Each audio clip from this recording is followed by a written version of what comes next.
Olá, pessoal, tudo bem? Boa noite. Vamos começar mais uma aula de Direitos Humanos. A ideia é dar continuidade ao nosso conteúdo. Sejam todos bem-vindos. Flavinho, Loiane, sejam bem-vindos a mais uma aula. Júlio César, estou muito animada. Hoje nós vamos ver bastante conteúdo. Paulene. Vamos chegar, vamos ficar à vontade, cada um sentadinho, deitado, trabalhando. Não importa como, tá? Não importa como você tá. Franklin. O importante é você aproveitar cada segundo do seu dia para poder estudar mais um pouquinho.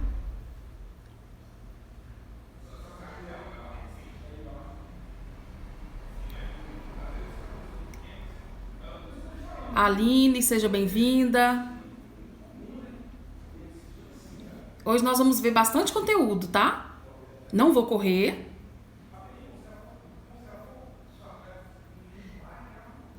Eu não vou correr, mas nós vamos ver bastante conteúdo. Tá bom. Good night. Good night. Vamos lá. Tô muito animada.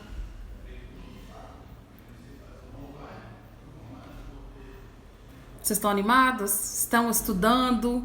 Estão fazendo os simulados que eu tô propondo? Não deixa acumular não, tá?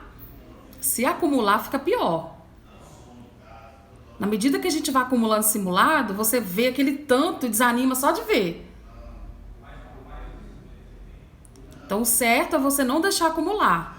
Nem que você faça metade, mas faça. Janderson.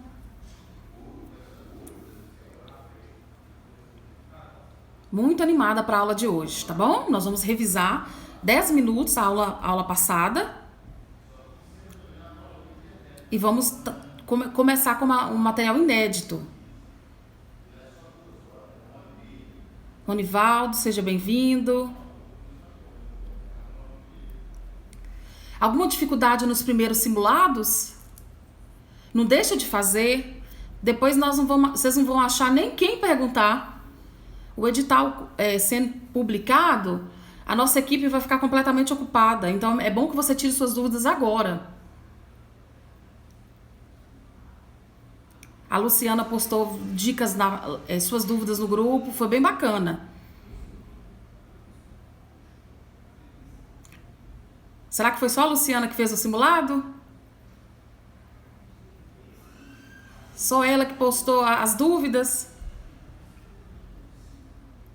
E aí? Quem mais fez os simulados?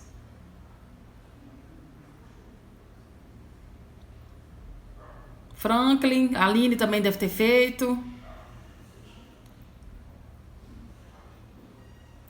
É previsão imediata, né? Porque a necessidade é urgente. Tudo que é urgente não pode esperar. Mas a palavra de motivação hoje é o seguinte: tudo que você quer ser o ano que vem, você tem que começar agora. Tá? Quando você quer algo com intensidade, você deve dedicar tempo ao projeto. E nós estamos no meio do ano, e um ano estranho, um ano onde as pessoas estão consumidas pelo medo, consumidas pela ansiedade do futuro.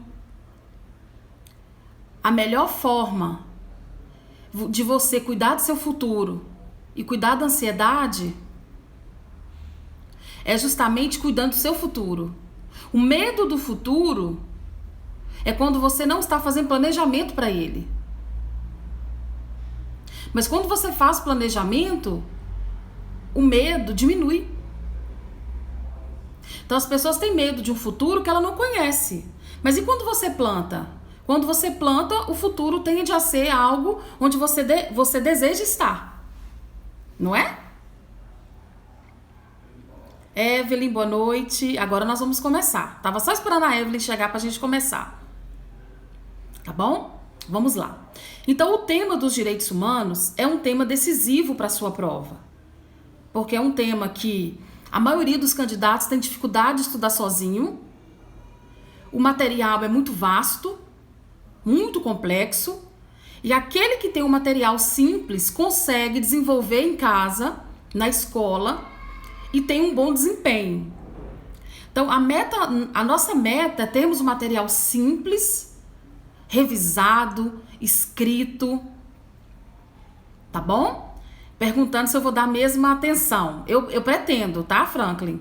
Porque como eu sou coordenadora, vai ficar complicado, mas ainda bem que o material tá todo pronto. Quando o material tá pronto, aí eu sobra mais tempo de dar atenção aos meus alunos. Então eu não tenho esse problema. Por exemplo, meu material da PM não tá pronto. O material do AGPEM tá pronto. Então o que eu vou fazer? Eu vou tirar algum tempo vago para preparar o meu material da PM, que se ele sair também, eu não vou ficar presa com os meninos da PM. Então o material de vocês está todo pronto. O objetivo é dar atenção a vocês e fazer aula, online e presencial. Tá bom? Então vamos lá. Então, os direitos humanos, ele tem a meta de separar o candidato preparado do candidato mediano. O candidato preparado, ele vai ter na sua mente todos os conceitos já, né, visto, revistos, memorizados. E mais do que isso, um bom candidato, ele tem um grande número de questões resolvidas. Porque a criatividade do legislador é limitada. Então, a intenção do legislador é pegar, fazer um apanhado de tudo que já caiu e não fugir daquilo. Então, quanto mais questões vocês fizerem, mais segurança vocês terão para a prova, já que o limite da criatividade chega a um fim. E nós temos um banco de questões imenso dos direitos humanos. Então, quanto mais questões vocês fizerem, mais segurança para a prova, tá bom? A Dil acabou de entrar, seja bem-vinda, Dil. Então, olha só, a nossa aula de direitos humanos, ela vai se dividir em três tipos de aula. A primeira aula é teoria geral dos direitos humanos. A segunda aula é o contexto histórico. A terceira aula é a própria lei, a Declaração Universal dos Direitos Humanos. Então, essa lei, ela é pequena, ela contém 30 artigos. Eu vou trabalhar com vocês essa lei depois que vocês terminarem o artigo 5º, porque nós vamos fazer uma relação do artigo 5º com a Declaração Universal dos Direitos Humanos, tá bom? Então, enquanto isso, nós vamos nos divertindo com a teoria geral, que ela é extensa, ela é complexa, então não dá para trabalhar tudo numa aula só. A primeira aula, nós trabalhamos as gerações, os conceitos, a diferença entre nomes. Vamos revisar para quem não assistiu a primeira aula? Então vamos lá. Eu tenho a ideia de direitos humanos. Essa palavra direitos humanos é uma palavra nova. Ela não é uma palavra que tem um histórico muito antigo. Nós podemos dizer que ela foi usada pela primeira vez em 1948, quando nós tivemos a publicação da Declaração Universal dos Direitos Humanos. Então, considerando isso, ela tem 70 anos. Então, é uma palavra nova, apesar da sua ideia existir toda a vida. A ideia de direitos humanos é algo que está dentro da ideia de humanidade. Não há humano sem direitos, né? Os próprios estudiosos estabelecem que não dá para imaginar os humanos sem os direitos. Então, toda vida que existe humanidade, existiu a ideia de direitos. Mas a palavra direitos humanos, ela foi usada pela primeira vez em 1948, na data da promulgação, da publicação da Declaração Universal dos Direitos Humanos, tá bom? E isso cai na sua prova. Qual é a data da primeira vez que essa expressão foi utilizada? Então, vamos anotar? Aproveita e anota no seu material. tá bom? Então, depois que ela foi estabelecida, nós tivemos o amadurecimento dessa expressão. E nós não podemos confundi-la com direitos dos homens. Os direitos dos homens é uma coisa, os direitos humanos é outra coisa. Os direitos humanos é uma lista de direitos estabelecidas como aquelas mais importantes. Então, quais são os direitos humanos? São aqueles direitos mais importantes na comunidade internacional. Então, a palavra central dos direitos humanos é a palavra internacional. É uma lista de direitos mais importantes no cenário internacional. Tá bom? E ela não se equipara aos direitos dos homens, porque eu tenho outro tipo de conceito. Os direitos dos homens vêm a ser aqueles direitos mínimos inerentes à própria condição de ser humano. E esses direitos dos homens, basta que eu nasça ser humano.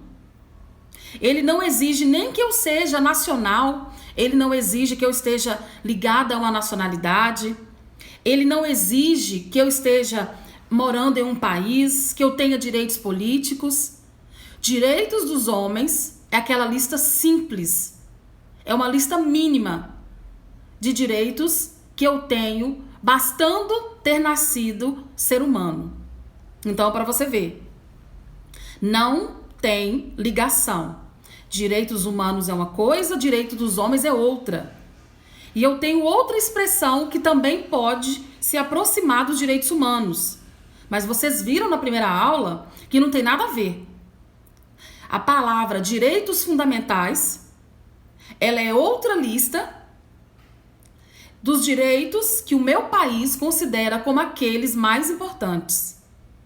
Então, a palavra central dos direitos fundamentais, a palavra central, vai ser o quê? Direitos internos. A palavra central dos direitos humanos é direitos internacionais. Então, eu tenho aqui 3 listas: direitos humanos, direitos dos homens e direitos fundamentais. Uma lista é internacional, uma lista é básica e a outra lista ela é interna.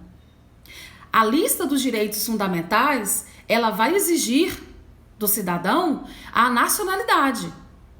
Então, onde eu tenho vínculo de nacionalidade, aí está a lista dos direitos fundamentais os quais eu terei. Como exemplo, o Brasil.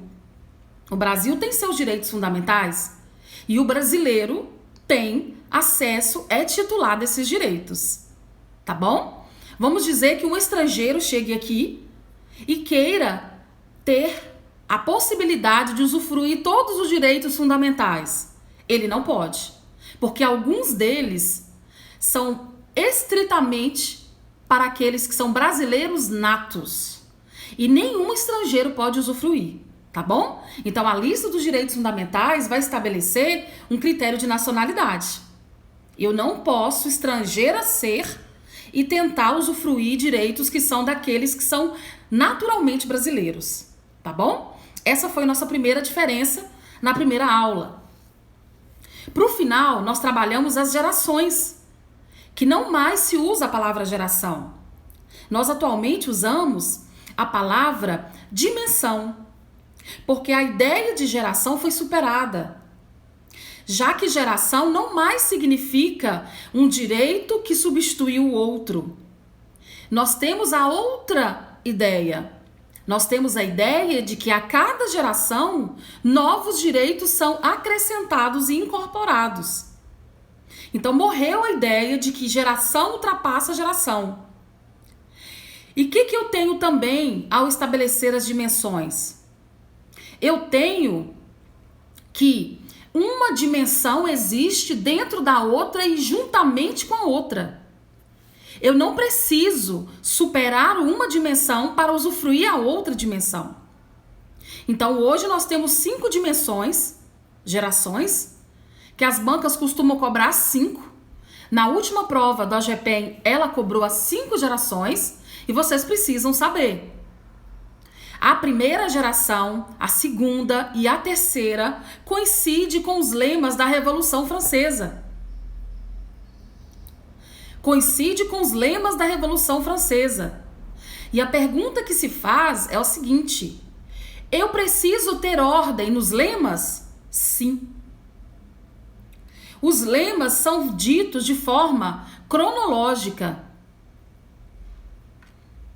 Então eu não posso trazer as gerações na ordem que eu quiser. Elas têm uma ordem cronológica e é justamente a ordem dos lemas da Revolução Francesa. Vamos lembrar dos lemas? Liberdade, igualdade e fraternidade. Tá bom? Esses ideais coincidem com a primeira, segunda, terceira geração. Primeira geração, direitos civis e políticos. Nós temos as liberdades, o Estado autorizando o povo a ter liberdade. A segunda geração são os direitos sociais, econômicos e culturais. É o direito que o povo tem da ajuda do Estado, através das suas políticas públicas, a trazer a igualdade para o povo que de um modo ficou livre na primeira geração. E a terceira geração é a ideia de fraternidade. Fraternidade essa que envolve a compaixão, a solidariedade. É, de fato, a ideia do Estado, da comunidade se unindo em prol de uma geração mais eficiente. Então, eu não tenho a superação das gerações. Eu tenho o melhoramento, eu tenho uma evolução da ambição da comunidade em buscar direitos mais sofisticados. Então, a primeira geração eu busquei liberdade, a segunda eu lutei pela igualdade, a terceira eu lutei pela fraternidade. A quarta geração também continua na ideia de sofisticação. Eu vou estar preocupado com a bioética e a globalização e a democracia. Porque após a Segunda Guerra Mundial, muitas nações nasceram. E essas nações precisaram da ideia de democracia para se desenvolver. Porque eles queriam esquecer a ideia de guerra. Então, nasceu-se na quarta geração a ideia de direitos sofisticados, nada diferente da primeira, segunda ou terceira, mas uma ideia sofisticada da primeira, segunda e terceira. Então, nós temos a bioética, a preocupação com os recursos genéticos em prol da vida e a democratização das nações e dos países. E, enfim, a quinta geração é a sensação de que nós precisamos de paz. Foi justamente no episódio da implosão das Torres Gêmeas nos Estados Unidos. Foi quando o mundo se viu globalizado, democrático, desenvolvido, mas ele se viu no momento de falta de fraternidade. É quando eu estabeleço que o anseio do mundo é por um mundo de paz. Tá bom, pessoal? Vocês acompanharam essas gerações? Podemos continuar? Então, são 5 gerações diferentes. Eu quero estabelecer o marco histórico de cada uma. Porque a aula de hoje nós vamos trabalhar o marco histórico e as características. Esse é o tema da aula de hoje. O marco histórico e as características. Tá bom? Então, nós vamos deixar um pouco essas gerações e agora trabalharmos um tema inédito que a gente ainda não tinha visto na primeira aula. Vamos falar a evolução histórica dos direitos humanos. Isso cai muito em prova e vocês precisam estabelecer a ordem cronológica no caderno de vocês, porque a banca pergunta. Eu não tenho dúvida que a banca vai perguntar a ordem cronológica dos direitos humanos. Você tendo tudo anotado, faz um mapa. Cola na sua guarda-roupa, cola na sua mesa de trabalho. Eu não sei, dá um jeito para você memorizar isso aí. Porque a maioria dos seus concorrentes vai ter uma dificuldade imensa de trabalhar a ordem cronológica desses direitos. Não vai ser o problema para vocês, que eu vou ajudar vocês nesse aspecto. Então vamos lá. Nós vamos trabalhar agora a primeira geração e estabelecer o marco histórico dessa geração. Todo mundo anotando?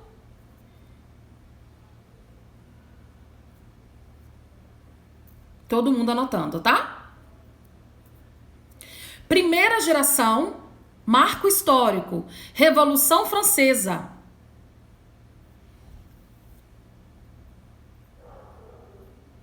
Primeira geração, marco histórico, Revolução Francesa. A época do Iluminismo. Foi a época que a França buscou a liberdade da comunidade em poder assentar à mesa junto com o rei e usufruir de todos os direitos que o rei usufruía sozinha. O reinado usufruía sozinha com seu clero e com a sua nobreza. Então, a Revolução Francesa lutou por liberdade, igualdade e fraternidade. A primeira geração é marcada pela Revolução Francesa. Muito bem. Vamos agora para a segunda geração. Perfeito, Franklin. Perfeito. Vamos para a segunda geração. A segunda geração... O que marca a segunda geração é a Revolução Industrial.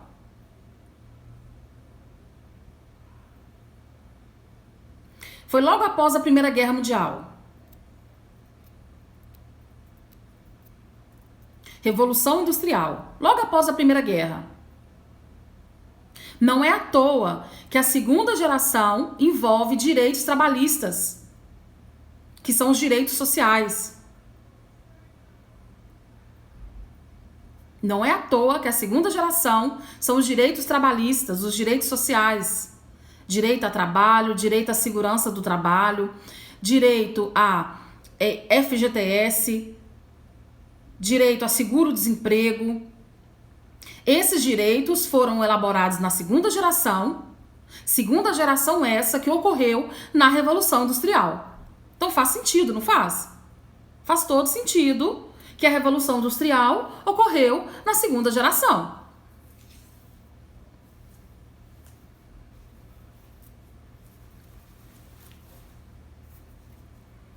Ok. Vamos para a terceira geração.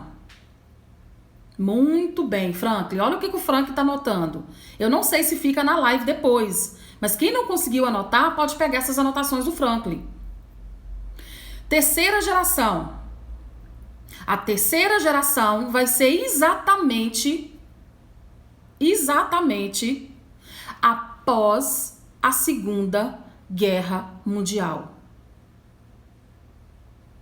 Não por acaso a ideia de fraternidade, um cuidando do outro, porque após a guerra, ei Patrícia, boa noite, após a guerra o mundo se encontrava totalmente desestruturado, tanto implodido por bombas, quanto sem fé na humanidade. Então a terceira geração foi pós-Segunda Guerra e naturalmente envolve ideia de compaixão, solidariedade e fraternidade. Porque quem ficou, cuidou de quem ficou. Tá bom? Por isso que a terceira geração é pós-Segunda Guerra Mundial.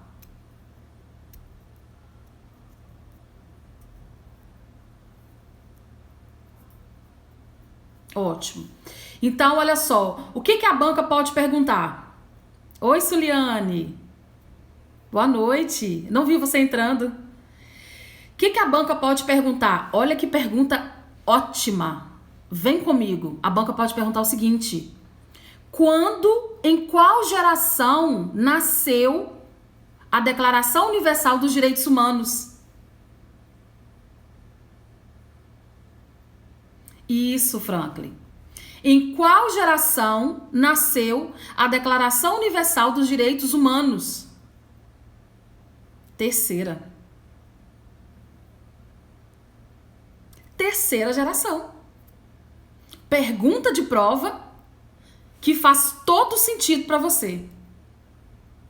Não faz sentido para quem decora, Mas para quem tá nessa linha do tempo, tranquilo.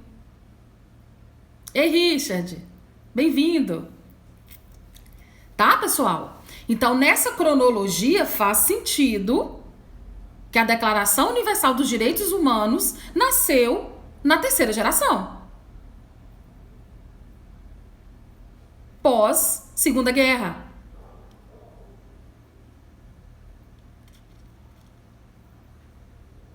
Muito bem. Vamos lá, então. Qual o momento histórico da quarta geração?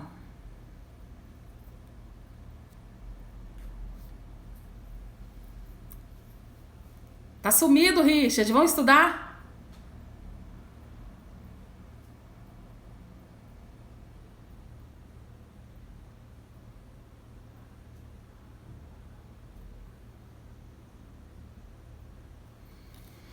Vamos lá, então? Quarta geração. A quarta geração vai ser a Guerra Fria. Poucas bancas cobram. Poucas apostilas têm, mas vocês têm. Tá bom? A quarta geração, ela vem marcada pela Guerra Fria. Poucas bancas cobram, poucas apostilas têm, mas você tem. Quarta geração, Guerra Fria. É justamente o momento em que eu me preocupo com a democracia. Países querendo ser soberanos, donos do seu próprio território e independentes.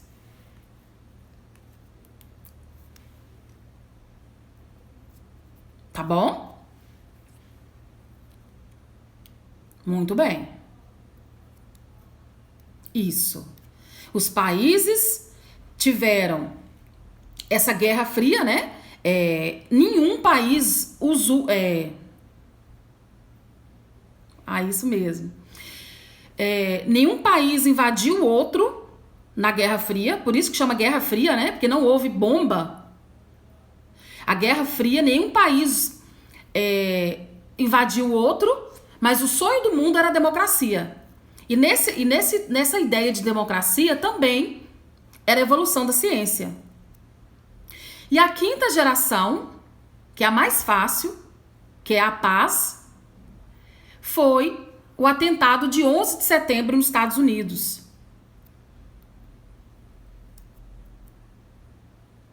Não por acaso, o lema da quinta geração é paz. Não por acaso, o lema da quinta geração é paz.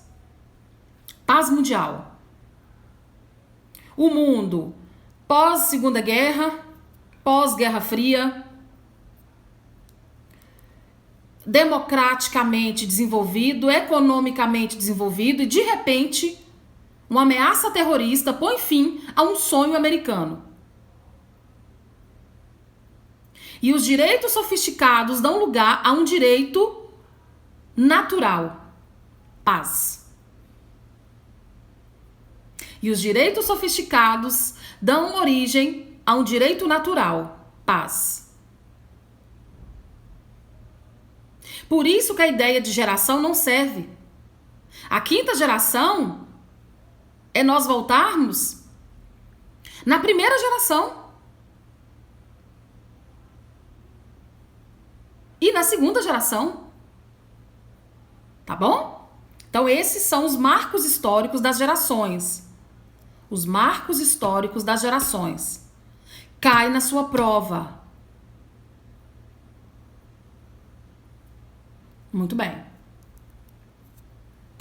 Agora eu quero que você continue anotando nas 5 gerações. Exemplos de direitos das 5 gerações. Muito bem, Franklin, você é meu secretário. Foi nomeado meu secretário. Vamos lá. Agora, nas 5 gerações, nós vamos anotar os direitos mais comuns que as bancas cobram. Vocês já devem ter anotado, mas vamos reforçar. Vamos reforçar. Primeira geração. Quais os direitos que a banca mais usa e coloca como exemplo para você cair na pegadinha? É o VILPS do artigo 5º da Constituição Federal. VILPS. Vida, igualdade, liberdade, propriedade e segurança. VILPS. É o VILPS do artigo 5º da Constituição Federal. Então, direitos de primeira geração estarão, a maioria deles, no artigo 5º da Constituição. E quais os que a banca mais usa? VILPS. Vida, igualdade, liberdade, propriedade e segurança. Esses são os direitos que a banca mais usa para perguntar se são direitos de primeira geração. Vamos agora para a segunda. A segunda vai ser o quê? Igualdade, né? Então, eu tenho o quê? Econômicos, sociais e culturais. Tudo que vai ajudar a comunidade a se tornar cada vez mais equilibrada. Muito bem. Muito bem. O Frank tá anotando tudo certinho, tá? Tudo certinho. Tudo que ele tá anotando tá certo. Muito bem. Então, segunda geração são direitos que o Estado oferece. Seco. Isso mesmo. Cipó seco, né, Lu? Cipó, que é civis e políticos, e seco, de sociais, econômicos e culturais. Cipó seco. Ajuda, né? A gente esquece, mas não esquece o cipó seco. E os de terceira geração? Isso. Ah, que bom, Richard. Isso mesmo. É o cipó seco. Então, olha só. Os de quarta geração, que a banca adora: meio ambiente, democracia,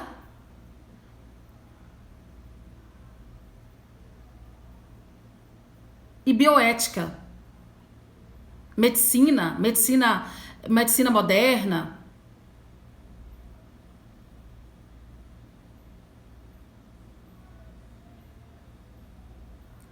Ah, eu não falei da terceira geração. Desculpa, eu não falei da terceira. A terceira serão os coletivos e difusos. Coletivos e difusos. Nós vimos em aula que coletivo é uma coisa, social é outra. Lembra que nós vimos isso?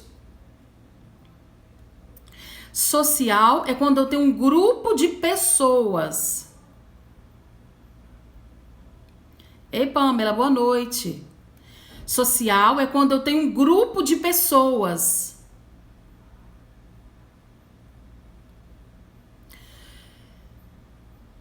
Coletivos é quando eu não sei a titularidade, não sei de fato quem é. Essas pessoas podem aparecer no futuro. Exemplo, meio ambiente. Para que cuidar do meio ambiente? Eu nem sei quem vai nascer. Eu não sei. Mas existe uma coletividade e essa coletividade vai precisar de uma natureza para sobreviver.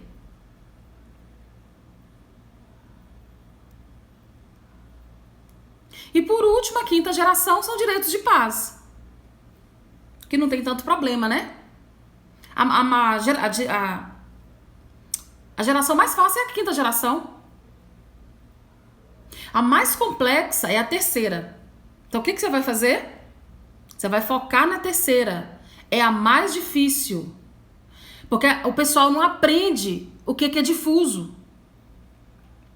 Difuso é um grupo que eu não conheço, mas que eu estou preocupado, eu estou cuidando para que esse grupo seja alcançado. Então, essa ideia de difuso, eu não conheço a titularidade, mas essas pessoas irão precisar e nós temos que fazer. Como nós vamos dar um exemplo aqui, meio ambiente.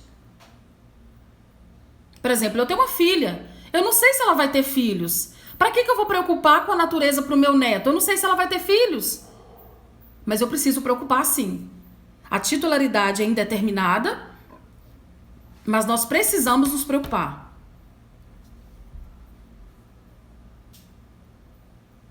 Ótimo. Agora chega de gerações. Agora chega.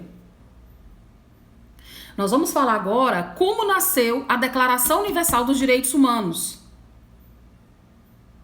Como ela nasceu. Cai na sua prova, tá? Não dá moleza, não. Cai na sua prova como nasceu a Declaração Universal dos Direitos Humanos.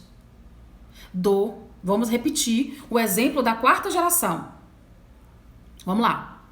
O exemplo da quarta geração são os direitos de bioética e democracia. É medicina avançada, direito a voto,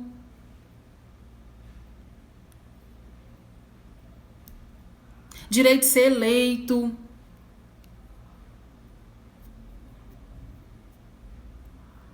Tá bom? Ok. Então vamos dar um tempo agora das gerações e vamos trabalhar como nasceu a Declaração Universal dos Direitos Humanos. Como ela nasceu?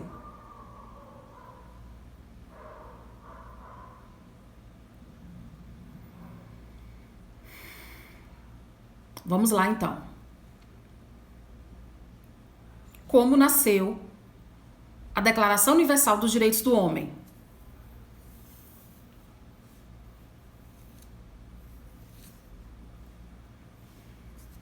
Então, nós tivemos a Revolução Francesa. Essa Revolução Francesa trouxe esses ideais. Só que com a Primeira Guerra e a Segunda Guerra, nós perdemos todos os direitos conquistados com a Revolução Francesa. A Primeira Guerra e a Segunda Guerra simplesmente destruiu toda a vida que conseguimos com a Revolução Francesa. Tudo foi perdido com a na Revolução Francesa após a Primeira e a Segunda Guerra Mundial. Nós ficamos no pó, literalmente. Com as duas guerras, o mundo ficou no pó. No pó em escombros e no pó sem fé na humanidade e sem fé e esperança do futuro. Então, em 1945, nasceu a ONU. Vamos anotar? Em 1945, nasceu a ONU.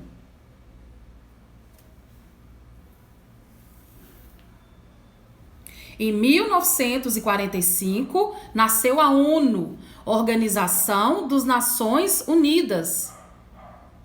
Então, os países que sobreviveram à Segunda Guerra Mundial, eles se uniram e criaram esse organismo. 1945.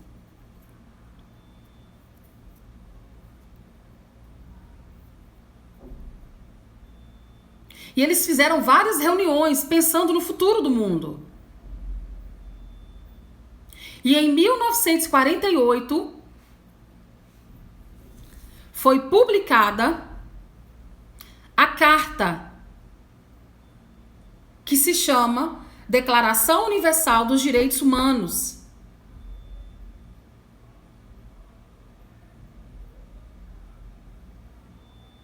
Em 1948 foi publicada a carta da Declaração Universal dos Direitos Humanos. Então, naquela época, era uma carta a todas as nações, uma carta de recomendação. Tá bom? Então, o que ocorreu? Ocorreu que em Washington, nos Estados Unidos, em 1948, foi publicada a carta que recomenda ao mundo que assine aquela carta e se comprometa a idealizar e concretizar todos os 30 artigos em seu local de origem. Então, o mundo todo assinou? Não. Alguns países assinaram. Então, a reunião ocorreu em Washington. Os países que ali tiveram, a maioria assinou. A maioria dos países assinou. A maioria. Inclusive, nós tivemos países que se absteram. Eles não assinaram a carta. Estiveram presentes, ouviram o texto completo, mas não assinaram. Tá bom? Então, a banca vai perguntar para vocês: qual é a natureza jurídica da Declaração Universal dos Direitos Humanos? Quem sabe? Eu vou aguardar vocês, até mesmo para saber se vocês estão me ouvindo. Qual é a natureza jurídica da Declaração Universal dos Direitos Humanos? Quem pode responder para mim, por favor?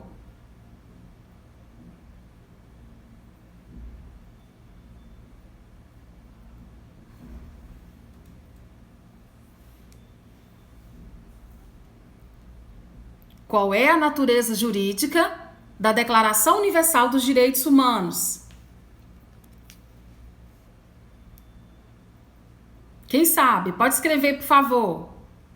Quem não sabe vai aprender agora. Estamos aqui para aprender.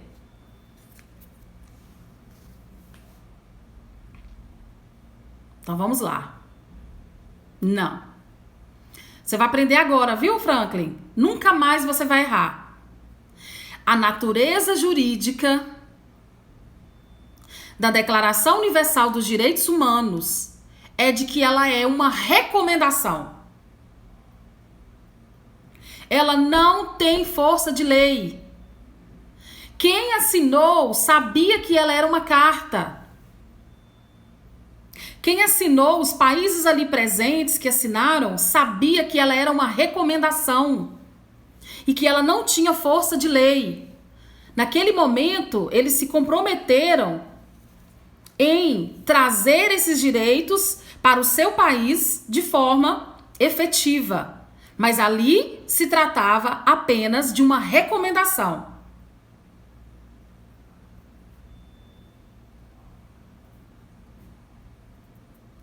Então, a DUDE, como alguns chamam, né? DUDE, D-U-D-H, a gente pode apelidá-la de DUDE. A DUDE é uma carta de recomendação. Ela não tem força de lei. A DUDE não tem força de lei. Quem assinou sabia e talvez por isso que assinou. Então, o Brasil estava lá, o Brasil assinou. Assinando, o Brasil se comprometeu a trazer todos os artigos da carta para as leis brasileiras. E qual foi a situação do Brasil? Vamos falar um pouquinho. A Constituição brasileira é a Constituição mais moderna do mundo. Ela, além de trazer os 30 artigos da carta, ela inovou, ela criou normas que não estavam previstas na DUDE. Ela trouxe ferramentas para que você acessasse seus direitos. Então, a Constituição brasileira, ela está no patamar das constituições mais evoluídas, modernas e amplas. Ela prevê, em sua totalidade, a grande maioria dos direitos humanos. E ela até inova, ela é pioneira em alguns segmentos. Como, por exemplo, o Estatuto da Criança e do Adolescente. Esse estatuto foi criado no Brasil E mais de 100 países copiaram. Muitas vezes, pessoas vêm ao Brasil para fazer estudos de como criar estatutos para criança e adolescente baseados no nosso estatuto. Não sabendo eles que o nosso não funciona. Ele só é bonito no papel. Tá? Então, a banca vai perguntar. Vai perguntar. Qual é a situação do Brasil diante do seu comprometimento? Ei, Débora. Ei, Silvia. Vai ver gravado, né, Debinha? Tá bom, meu amor. Mas se você quiser ficar aqui, dá pra aprender, tá? Dá pra aprender muita coisa. Olha só, pessoal. Veja bem. Como eu estava dizendo, a banca vai perguntar qual é a situação do Brasil com relação ao comprometimento de ter assinado a carta e ter se comprometido em trazer para o Brasil todos os 30 artigos daquela carta. E aí você vai responder. O Brasil não só trouxe os 30 artigos, como ele inovou e criou novos direitos. Então, o Brasil tem a Constituição, uma das constituições mais modernas do mundo, sendo pioneira em direitos que nem o cenário internacional ainda conhece. Muito bem. Então, 1945, criamos a ONU. 1948, nasceu a Declaração Universal dos Direitos Humanos, que é uma carta de recomendação. A natureza jurídica é de recomendação e não tem força de lei. Ela não tem força de lei para sua prova. Em algumas apostilas, vai estar presente que ela tem força de lei. Mas ela só tem força de lei para quem estuda para carreiras de alto escalão da segurança pública. Exemplo, delegado, promotor, juiz. Essas pessoas já estudam que a carta tem força de lei, mas não para nós, tá? Nós trabalhamos apenas com texto seco de lei. E o texto seco estabelece que ela é uma recomendação e não tem força de lei. Então, o que vai acontecer com os países que assinaram? O que vai acontecer?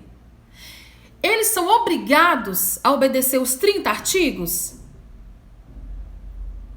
Não, porque é uma carta. Mas a pressão internacional é que o país que tem assinado traga esses direitos para os seus nacionais. E mais ainda, depois de 70 anos da primeira vez que se usou a palavra direitos humanos, nós sabemos que o mundo inteiro já conhece os direitos humanos. E se o mundo inteiro conhece os direitos humanos, nós entendemos que se conhece, pode se cobrar. Quando se é conhecido, nós podemos cobrar a exigência de obediência. Então, o que acontece? Hoje, os países que assinaram e os países que não assinaram, eles são pressionados a obedecer aos direitos humanos, mesmo que sua lei não traga isso para o seu nacional. Vamos colocar como exemplo. Como característica dos direitos humanos, nós vamos trabalhar o nome universalidade. Os direitos humanos são universais. Quer dizer o quê? Que eles são para todos os seres humanos. Não importa raça, cor, lugar de nascimento. E não importa nem que a pessoa esteja em legalidade em seu país de origem. Exemplo prático são os refugiados. Essas pessoas buscam asilo em outros países. Se elas denunciarem os seus países por abuso a direitos humanos, esses países podem ser punidos. Muitas vezes, a ONU não pune, mas ela pratica embargos O que é embargos? Embargar é não deixar aquele país participar das convenções que tratam do desenvolvimento econômico e social. Vamos colocar em prática. Existem os bancos internacionais e eles emprestam dinheiro para as nações. Nações endividadas, nações empobrecidas. Esses bancos internacionais foram criados pela ONU para emprestar dinheiro para as nações. Então o que acontece? Muitas vezes a ONU não entra no país por causa da soberania, ele não invade exigindo o cumprimento daqueles direitos, mas ele pratica embargo econômico. Ele não empresta dinheiro para esse país e esse país acaba ficando numa situação de completa miserabilidade. Então existem essas pressões para que se obedeça o respeito aos direitos humanos e que nenhum país venha violar nenhum direito estabelecido nessa declaração. Tá bom? E aí que nós criamos vários tribunais. Esses tribunais foram criados para julgar os países. Julgando os países, a ONU leva a elas punição para que elas venham a cumprir. O Brasil já foi punido, apesar dele já ter assinado, mas países também que não assinaram foram punidos. Vamos dar um exemplo? Houve uma vez o Tribunal de Nuremberg. Esse tribunal, ele foi criado para julgar os crimes de guerra praticados por Saddam Hussein. Também foi criado o tribunal para julgar os crimes de guerra praticados por Bin Laden. Eles foram julgados, sentenciados e executados. Então, por quê? Porque eles foram autores de crimes humanitários que desrespeitaram os direitos fundamentais e direitos humanos. Então, a punição para aqueles líderes foi a morte. Silvia, eu vou gravar. Todas as lives foram gravadas, tá? Gravadas e postadas no nosso Instagram. Por que eu não postei no Instagram do RA Concursos? Nós temos muitos seguidores. E a ideia é que essa aula fique só para vocês. Então eu criei um Instagram só para vocês. O Gabaritando Direitos Humanos é de vocês, tá? São dos meus alunos. Porque se eu posto uma aula dessa lá no RA Concursos, o Brasil todo vai assistir. E a ideia é que seja um material exclusivo para vocês, tá? Por isso que eu tô gravando aqui e postando aqui. As pessoas não têm nem curiosidade de ver que Instagram é esse, já que a gente já tem o Instagram do RA Concursos. Tá bom? Então vamos continuar. Então o Brasil já foi punido algumas vezes. Vamos dar um exemplo mais famoso. A Maria da Penha, uma brasileira, foi vítima de violência doméstica 2 vezes e aguardou 20 anos o Brasil punir o seu esposo. Após 20 anos aguardando a punição, e ele não tinha sido nem preso nesses 20 anos, depois de 2 atentados, tá? Ela sofreu um atentado, ela ganhou tiro. Isso, exatamente. A Maria da Penha ganhou tiro, ficou cadeirante. E a segunda vez, o esposo dela tentou matá-la afogada enquanto ela tomava banho na cadeira de roda. Ela aguardou 20 anos o Brasil tomar providência. Foi quando ela procurou um tribunal internacional. Tribunal Internacional Interamericano, com sede em Washington. Esse tribunal julgou o Brasil e puniu o Brasil. Condenou o Brasil a pagamento de uma multa milionária em euros e obrigou o Brasil a confeccionar uma lei em 6 meses que protegesse a mulher no âmbito doméstico. Então os países são punidos, mesmo aqueles países que não assinaram. Por isso alguns livros falam que não é uma carta de recomendação, já que nós já estamos punindo severamente os países que violam os direitos humanos. Mas para a prova de você, para a sua prova, nível médio, polícia penal, a carta é de recomendação, tá bom? Não vamos utilizar que ela tem força de lei. Se tiver mudanças, eu falo para vocês, mas por enquanto prevalece a teoria de que ela é uma carta de recomendação.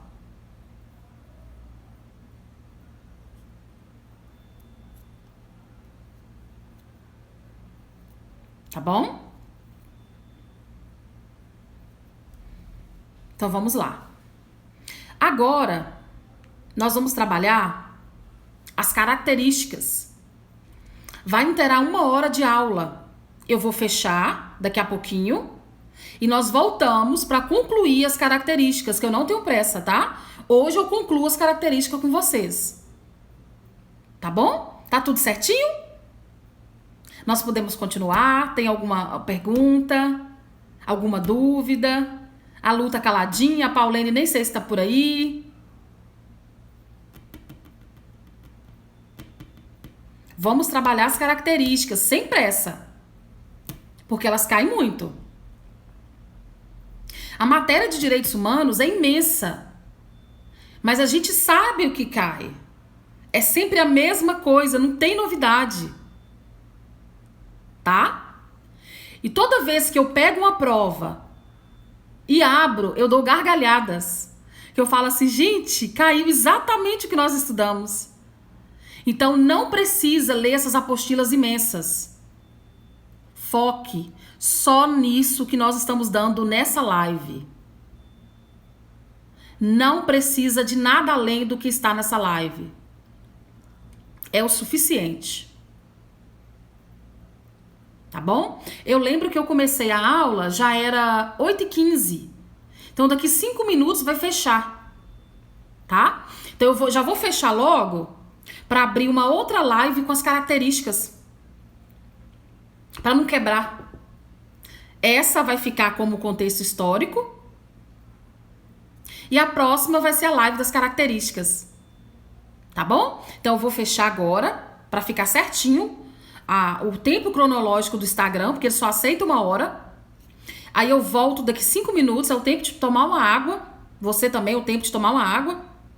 Coçar o pé, esticar o pescoço, né? Fazer uma ginásticazinha. Não é, Aline? Então vamos lá. Eu vou fechar agora, eu me despeço. Daqui 5 minutos eu abro outra live para trabalhar só as características. Tá bom, pessoal? Um beijo, até daqui a pouco.